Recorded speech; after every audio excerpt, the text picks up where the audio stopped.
Okay, guys, back for another exciting episode here for you guys.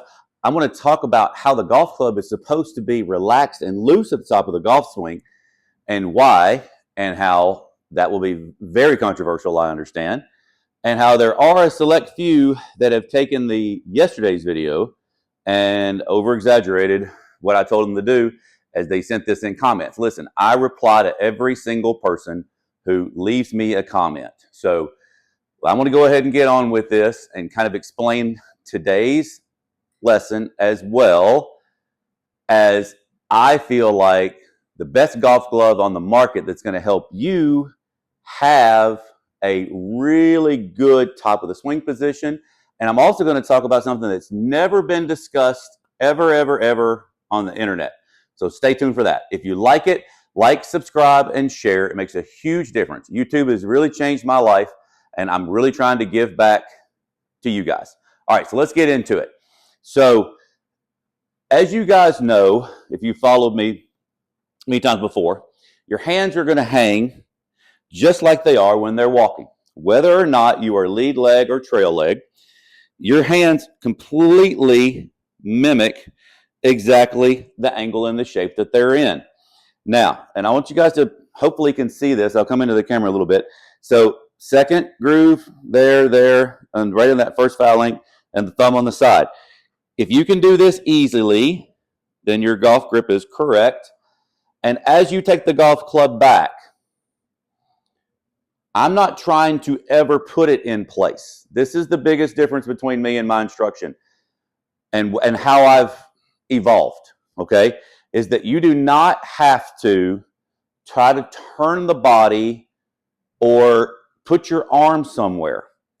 If you literally simply transfer pressure just like you're walking or lead leg, the equal and opposites, this hand will automatically go along for the ride.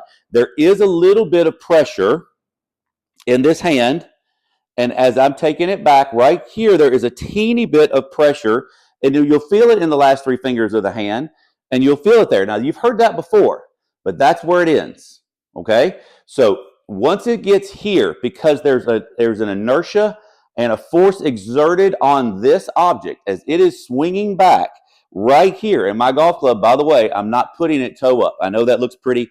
Hopefully you guys can see this. Hopefully I'm in camera, okay? So from right here, my toe is up, etc., matching kind of close to my spine as I'm standing, and you'll see that there's some force and pressure there. Now, once from here, now, just as in walking, do you ever tighten your elbow? Do you tighten your hand? At the top of your walking motion, is your wrist completely relaxed? Well, so is mine at the top of the golf swing. So when I get up here to the top, and I'm going to bring it over here, that's what my hand does, okay? So I want you guys to really clearly see this. There is a little bit of a gap here. It's not this. This right here is where you squeeze muscles, and this is tight. What happens when you get up here to the top and you have tension like this? You'll see that the golf club now can be cast and thrown and hit with muscle. Now, this is a secret, not even a question, okay? Other than long drive guys, there's not many people going to be longer than me, okay? I swing 130, 35 miles an hour at times whenever I want to, okay? No, I can't swing 150. I don't train for it. I'm 53 years old and don't want to, okay? But because my body didn't like it, so I listened to my body, okay? But where my secret comes from, okay, is up here being completely relaxed and letting my arm and club respond to my weight transfer, and then the club just whips over. If I have tension in my hands, you will have a slow release here. Now, if you stayed with me for this part, I hate golf clubs, okay? You never hardly ever see me wear them. I found a company. It was actually my camera crew found a company, and it's called Divots Golf, and I think they've now had a new company called Holen, Holen, and I'm going to put a link in the description. You guys get 10% off on this glove. Now, I'm coming in close so you can see it.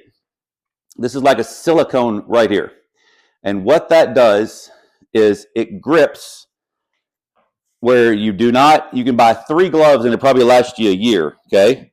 Now, it will literally, it's not where it's supposed to be in the fingers and all that. It's not a golf glove, okay, that's going to put you in the right position. So you're going to put it in the second finger and there, and you're going to see where this part right here is on top. Now, I'm going to show you something that's never been seen on the internet. Now, do you see how I kind of push this over here?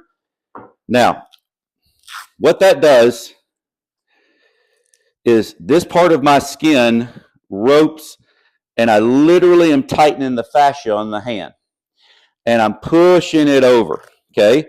And what that does, and I've hated golf gloves for this, is because now at the top of my golf swing, watch this. First of all, my left hand now is squeezing tighter because the muscle in the fascia is being pulled into the pinky. So I have more pressure at address. Then when I get to the top, and I want you to see it, I'm not making that up. That's what happens every time for me. And so whenever I played in really hot weather, unless the golf glove was maybe, for whatever reason, and I wear an extra large, for whatever reason was just maybe fit a little bit looser on me. Well, that always seemed to like the feeling of that, okay? So what I've learned to do is either A, keep it completely unhooked, unfastened, or lightly, I mean the very, very, very lightest touch here. Because now my left hand and my right hand, when I set up, my fingers are open like this. See, I don't squeeze them like this at setup. Okay? Like that. Now, if you're dispelling this and you only swing 105 or 10 miles an hour, maybe listen to me. Okay? This is going to give you more power and more speed. Right? So when I take this back now you can see that my wrist is fully hinged, and look at my fingers now. Now I'm in a happy place. So, and I will put a link in the description on this for you guys because I think this is a great golf glove. If you've had this problem, so every single time for me in my history, whenever I do this, I always feel like I lose the golf club, and my left hand always is dominant. So my left hand grip is tight and my right hand is loose. And so when I do that, I squeeze the crap out of the golf club. And I consciously am I'm like, why can't I feel the weight of the golf club? Well, I've restricted the fascia in my hand. Okay.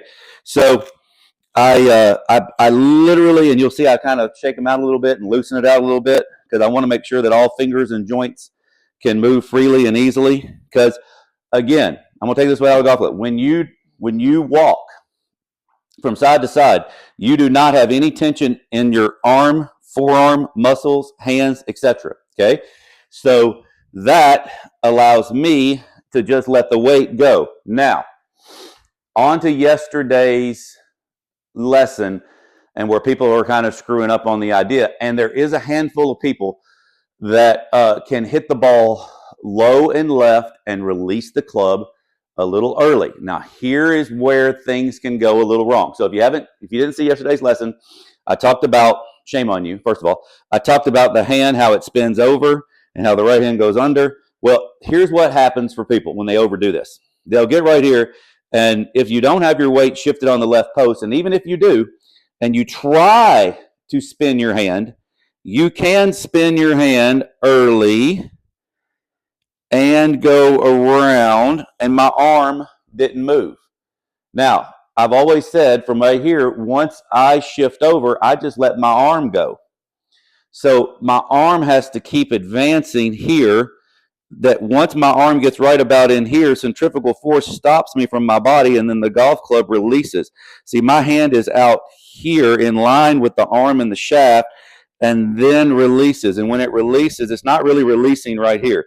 So this is a drill that I get people to feel the weight of the club spinning over and try to build that speed up. But you can slow everything down and do this. Now, one other little thing that people can do is when they get into, and if they don't get over to their left side enough and they turn, then the path will go in. It can go, and I'll show you this. It's kind of an interesting thing, and it only happens to a handful of people. So from right here, and Maverick, this is for you. So from right here, when you're coming inside, you can come inside, and right here, I can turn my hand. So my path is inside out, but my toe can rotate. So you can still hit a pull from the inside. Not a lot of people know this, and I don't talk about it too much because there's not many people that do it. Okay, so there's only a handful of people that do that, okay? So as that happens, what you're really trying to spin the golf club. So here's what I want you to really focus on, okay? Is don't think about doing anything with the hands. If the grip is correct, your arm literally moves with no tension, and you'll see, now I'm going to go slow. That happens naturally. See? That's your arms moving and your hands and arms snapping and releasing. So you put that with weight shift, or pressure, should I say, from the walking motion, and there's your golf swing. So that should be really, really freeing. I never want you guys to have to go here and then try to spin the hand and turn it over. That's muscle. See, I'm going to tell you that I'm weightless up here and this hand is open. It's because it's the same mimic that I have here. So now my golf club goes through. There's no way that I could tell you I spun the hand. See, I'm just letting my weight transfer happen, and my arm is going for the ride. Now, this is what it looks like if I try to spin it. I mean, my goodness, that was slower, over and left. All right. Man, I hope that helps you guys. Okay. So you check out rkswingking.com for all Zoom lessons. And I am doing a buy one, get one. Email me at roger@rkswingking.com and I'll give you the deal. All right? Because what you think you do and do are two different things. All right? God bless everybody. Go out and tell somebody about them. Everybody have a great day.